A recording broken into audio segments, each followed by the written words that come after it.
नमस्ते छात्रों, आज हम व्याकरण का क्रिया यह पाठ पढ़ेंगे।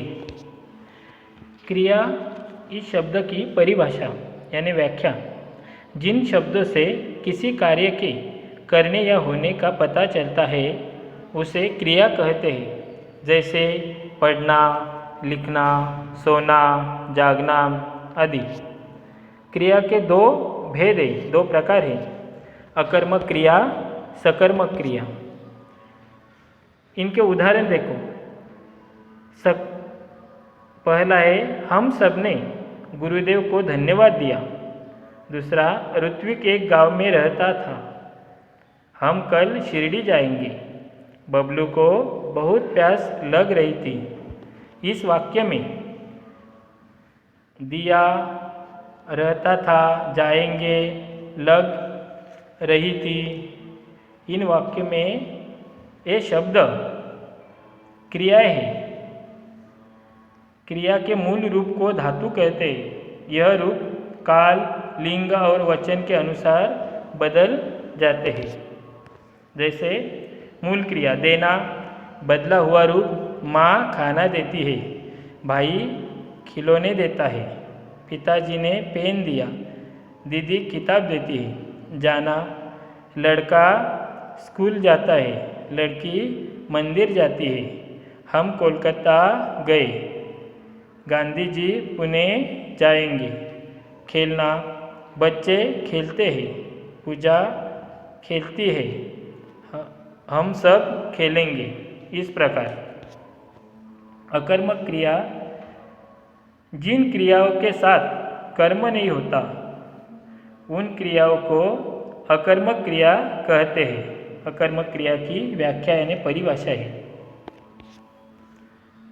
अकर्मक क्रिया, अकर्मक क्रिया नीचे अकर्मक क्रिया के वाक्य देखो।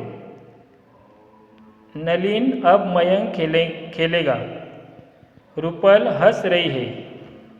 जिन क्रियाओं के साथ कर्म नहीं होता उन्हें अकर्मक क्रिया कहते हैं।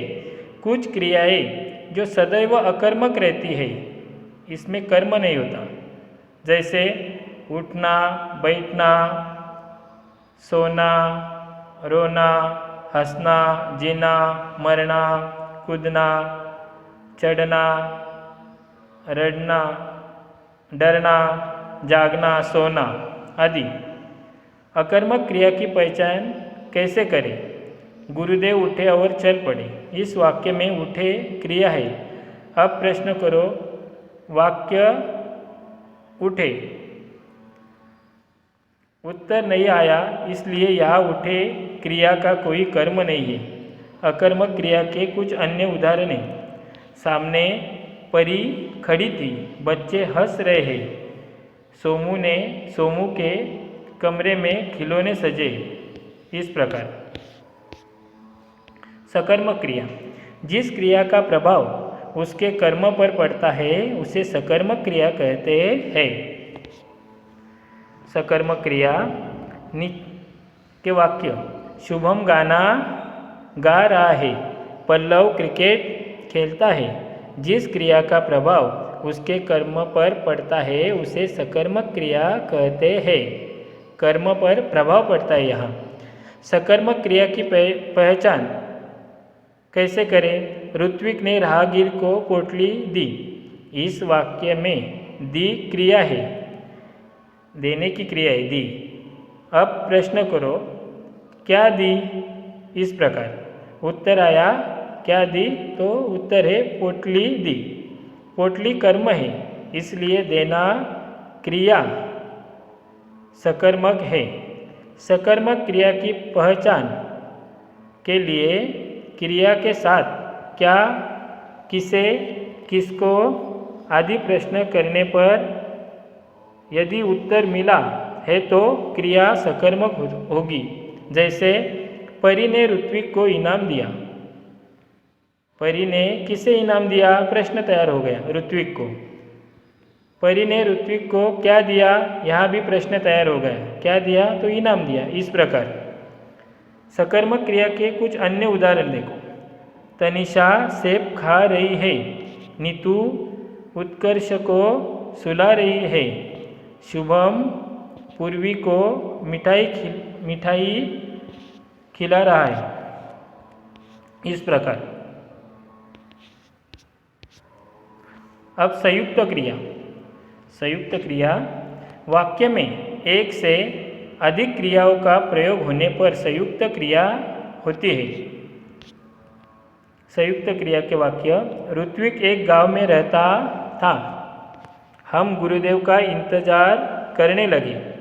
बच्चे मैदान में खेल रहे हैं।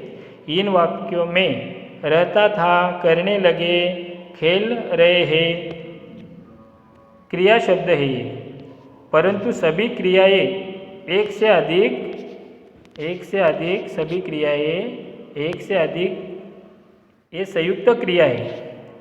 वाक्य में एक से अधिक क्रियाओं का प्रयोग होने पर संयुक्त क्रिया होती है। एक से अधिक क्रिया होती है। ऋत्विक, इसके उदाहरण। ऋत्विक, मैं तुम्हें यह इनाम दे रही हूँ। नीतू उत्कर्ष को सुला रही है।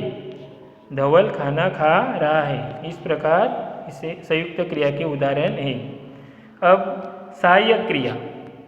जो क्रिया मुख्य क्रिया का अर्थ प्रकट करने में सहायता प्रदान करती है वह सहायक क्रिया कहलाती है। सहायक क्रिया के उदाहरण। बड़े कूलर में पानी भरा हुआ है। टॉमी जीप निकालकर हाँफ रहा था। इस वाक्य में भरा हुआ है, हाँफ रहा था क्रियाओं में भरना और हाँफना मुख्य क्रिया शब्द है, पर ये अर्थ को पूरी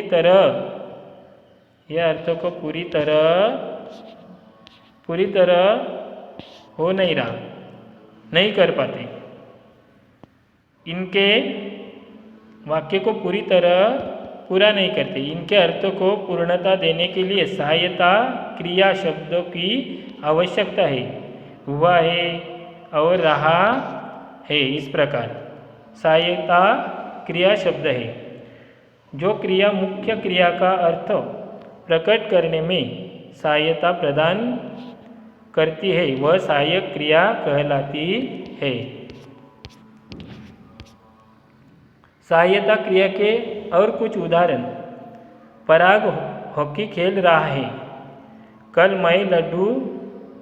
मैंने लड्डू खाए थे।